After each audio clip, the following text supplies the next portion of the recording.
Assalamualaikum warahmatullahi wabarakatuh.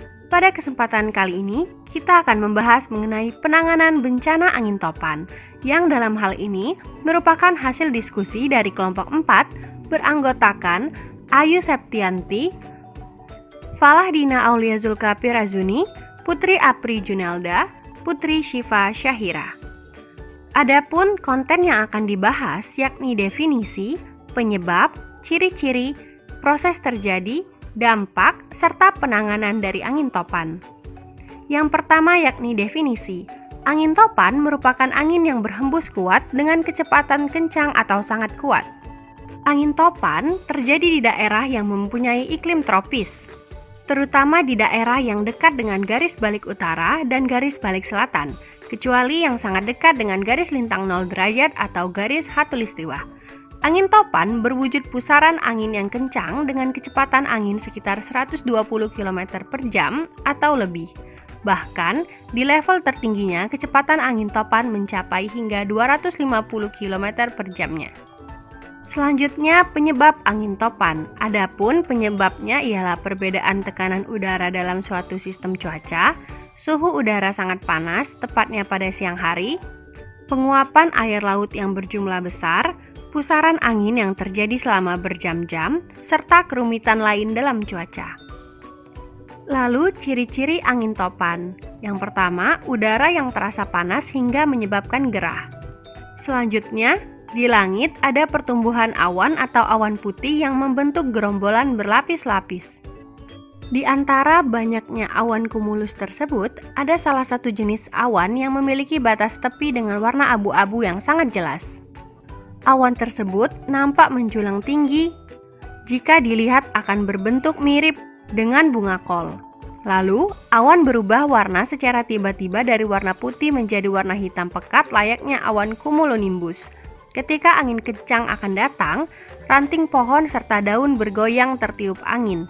Masyarakat harus selalu waspada terutama pada periode durasi pembentukan awan hingga fase awan punah. Hal ini biasanya berlangsung sekitar 1 jam. Kemudian, proses terjadinya angin puting beliung. Proses terjadinya angin puting beliung biasanya terjadi pada musim pancaroba pada siang hari suhu udara panas, pengap, dan awan hitam mengumpul. Akibat radiasi matahari di siang hari, tumbuh awan secara vertikal. Selanjutnya, di dalam awan tersebut terjadi pergolakan arus udara naik dan turun dengan kecepatan yang cukup tinggi. Arus udara yang turun dengan kecepatan tinggi menghembus ke permukaan bumi secara tiba-tiba dan berjalan secara acak. Lalu, ada dampak dari angin topan. Dalam hal ini, kami membaginya menjadi dalam beberapa bidang. Yang pertama, bidang transportasi. Karena angin topan, kapal-kapal yang melintas bisa tergulung oleh ombak yang bisa mencapai tinggi bermeter-meter. Namun, angin topan tidak hanya mempengaruhi bidang transportasi laut saja, melainkan udara dan darat juga. Karena tekanan udara dan juga angin yang tidak stabil, maka untuk penerbangan tentu akan ditunda. Serta angin topan dapat membuat kondisi darat menjadi porak-poranda dan bisa menumbangkan pohon-pohon yang ada di daratan, sehingga menghambat laju transportasi darat. Bidang selanjutnya yaitu bidang telekomunikasi. Telekomunikasi bisa berjalan lancar dengan bantuan satelit. Apabila keberadaan satelit menjadi terganggu, maka sistem komunikasi juga akan terganggu. Angin topan menghasilkan tekanan udara yang berbeda dan bisa mempengaruhi atmosfer bumi, terutama di lapisan ionosfer, di mana terjadinya perpindahan gelombang elektronik dari berbagai alat komunikasi, seperti televisi dan juga radio. Maka dari itulah, jika ada hujan deras disertai dengan petir dan juga kilat, kita dihimbau untuk tidak menyalakan televisi supaya tidak ada sesuatu hal yang tidak diinginkan terjadi. Bidang pertanian. Angin topan memiliki angin yang sangat kencang dan kekuatan yang besar. Hal ini jelas akan mengganggu penyerbukan dan membuat pertanian menjadi gagal panen. Selain membuat pertanian gagal panen, angin topan juga akan merusak lahan pertanian sehingga menjadi sulit untuk digunakan atau ditanami. Bidang pembangunan. Angin topan juga dapat mengganggu terjadinya proses pembangunan yang tengah dilakukan, Salah satu alasan yang bisa menjelaskan hal ini adalah karena bangunan bisa terangkat hingga ke dasarnya, atau bahkan bergeser hingga akhirnya menjadi roboh. Selanjutnya, tentunya setelah bencana angin topan terjadi, harus segera dilakukan penanggulangan bencana, yang kemudian dibagi menjadi 3, yaitu pra-bencana, saat bencana, serta pasca bencana.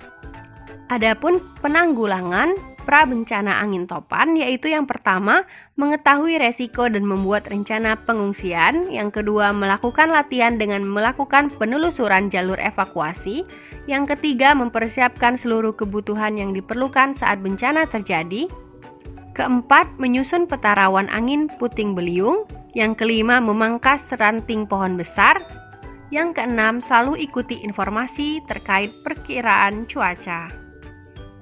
Kemudian ada penanggulangan saat bencana, yaitu berlindung pada bangunan yang kokoh dan kuat, hindari berteduh di bawah pohon besar, menjauh dari lokasi kejadian, karena angin topan berlangsung cepat. Kemudian penanggulangan pasca bencana, angin topan, yakni jangan memasuki wilayah yang terkena bencana angin topan sampai aman. Jangan menyalakan aliran listrik sampai dinyatakan aman dari bahaya. Jika ada aliran listrik yang belum mati, segera matikan aliran listrik dari sekering. Untuk mendapatkan informasi terbaru, selalu dengarkan radio atau informasi lebih lanjut. Lalu, melakukan evaluasi pertolongan korban. Baiklah, itu saja materi yang dapat disampaikan. Terima kasih. Wassalamualaikum warahmatullahi wabarakatuh.